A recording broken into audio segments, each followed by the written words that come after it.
Good morning students, this is R D Sharma from Micon school. आज हम class fourth का second chapter पढ़ेंगे। Second lesson का name है परिश्रम का फल कहानी।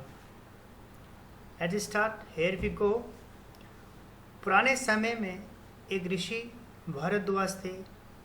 उनका एक पुत्र था जिसका नाम था यकृत। उसका पढ़ने में बिल्कुल भी मन नहीं लगता था। वहीं दूसरे आश्रम में ऋषि रैपे भी अपने दो पुत्रों के साथ रहते थे। उनके दोनों ही पुत्र बहुत ही परिश्रमी और विद्वान थे। वे अपना कार्य पूरी लगन और निष्ठा के साथ करते थे। अध्ययन में भी वे सबसे आगे थे।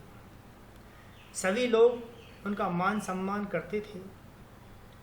यह देखकर यकृत ऋषि रैब्य के पुत्रों से बहुत ईर्ष्या करता था।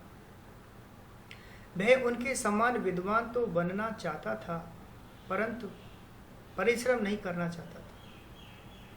वह चाहता तो था कि वह भी सभा में बैठकर शास्त्र चर्चा करे और लोग उसकी विद्वता की प्रशंसा करें, लेकिन ये कैसे संभव था। एक दिन उसे एक उपाय सूझा। वह सोचने लगा कि क्यों न मैं देवराज इंद्र की तपस्या करके उन्हें प्रसन्न कर लूं। जब वे प्रसन्न होकर मुझे वरदान देंगे तो मैं विद्वान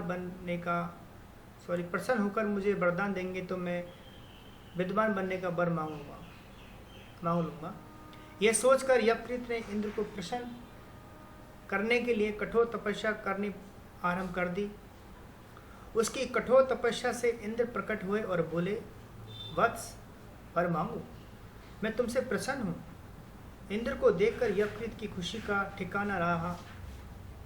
वह बोला, हे देव, आप मुझे वर दीजिए कि मुझे पूर्वजों की सभी विद्याएं आ जाएं। इंद्र बोले, वत्स, बिना परिश्रम और अध्ययन के ये संभव नहीं है। पढ़े बिना तुम कैसे विद्वान बन सकते हो।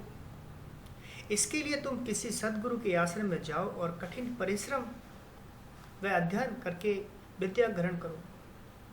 परिश्रम करने से तुम्हें विद्या अवश्य प्राप्त होगी। इतना कहकर इंद्रदेव अंतर्धान हो गए। यकृत को इंद्र की बात सुनकर थोड़ी निराशा तो हुई, पर सोचने लगा कि इंद्रदेव शायद मेरी परीक्षा ले रहे हैं।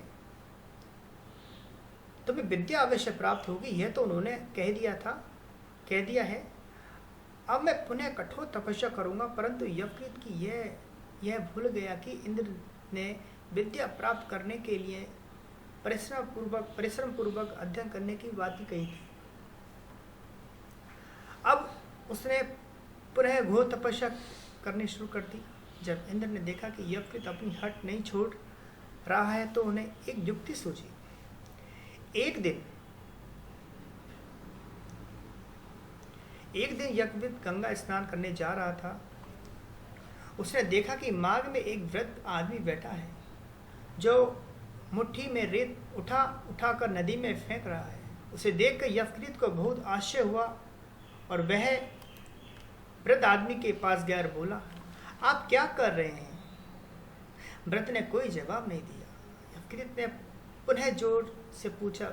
वृद्ध आदमी ने कपकपाते स्वर में कहा, बेटा, यहाँ बहुत से लोग रोजाना नदी पार करते हैं। उन्हें नदी पार करने में बहुत कष्ट होता है।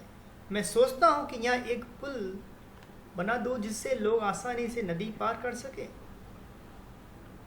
इसलिए नदी में रेत डाल रहा हूँ। वृद्ध की बात सुनकर यकृत जोर से हंसा और बोला, क्या इस प्रकार नदी में मुट्ठी भर रेत डालने से पुल बन जाएगा। यकृत ने इतना कहते ही इंद्रदेव अपने वास्तविक रूप में आ गए। यकृत उन्हें देखकर चकित रह गया।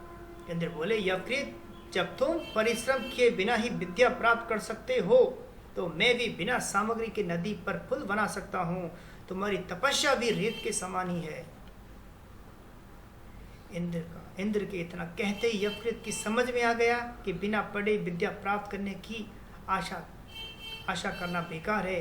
उसने इंद्र के चरण पकड़ लिए और प्रतिज्ञा की कि अब मैं मन लगाकर अध्ययन करूंगा। कुछ ही समय में परिश्रम और लगन से यवकृत वेद शास्त्रों का ज्ञाता हुआ। तो स्टूडेंट, ये आपका चैप्टर हुआ परिश्रम का फल, और आप घर पे भी इसका रीडिंग करें।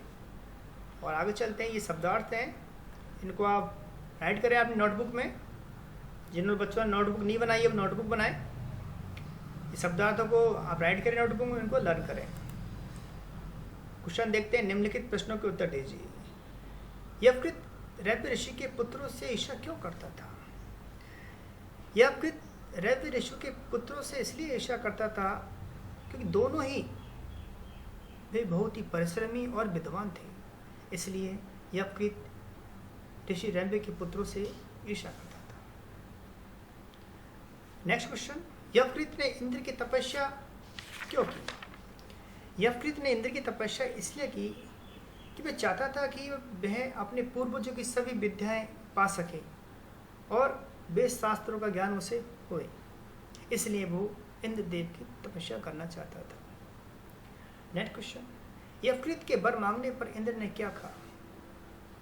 यवकृत के वर मांगने पर इंद्रदेव ने कहा, बस बिना परिश्रम और अध्ययन के ये संभव नहीं है। पढ़े बिना तुम कैसे विद्वान बन सकते हो? इसके लिए तुम किसी सदगुरु के आश्रम में जाओ, कठिन परिश्रम करो, तभी आपको अध्ययन मिलेगा, तभी आपको विद्या मिलेगी। अगला क्वेश्चन। इंद्रदेव ने यवकृत को समझाने के लिए क्या किया? इंद्रदेव ने यवकृत को समझाने के लिए उन्होंने उनकी परीक्षा ली। परीक्षा में उन्होंने क्या किया? इंद्रदेव ने रूप लिया वृद्ध आदमी का और वो अपनी मुट्ठी में रेत डाल रहे थे पानी के नदी के अंदर। इतने में ही यवकृत आता है, पूछता है, हे आप क्या कर रहे हैं? तो वृद्ध ने कहा, मैं पुल बना रहा हूँ। तो यवकृत ने कहा, ऐसे कोई पुल तो नहीं बनता है, उसके लिए सामग्री चाहिए। इतने में इंद्रदेव वहाँ पर आ गए और उसको समझाने लगे कि भाई आप जब ये मिट्टी से पुल नहीं बनता तो आप बिना परिश्रम कैसे किए बिना कैसे आप विद्वान बन सकते हो। तो इस प्रकार इंद्रदेव ने यवकृत को समझाया। तो स्टूडेंट्स, ये आपका लेसन हुआ और आपको इनको राइट करना है, नोटबुक में लर्न करना है। अब मिलते हैं आपको नेक्स्ट चैप्टर पर। टिल देन बाय बाय, साइन आरा, टेक केयर।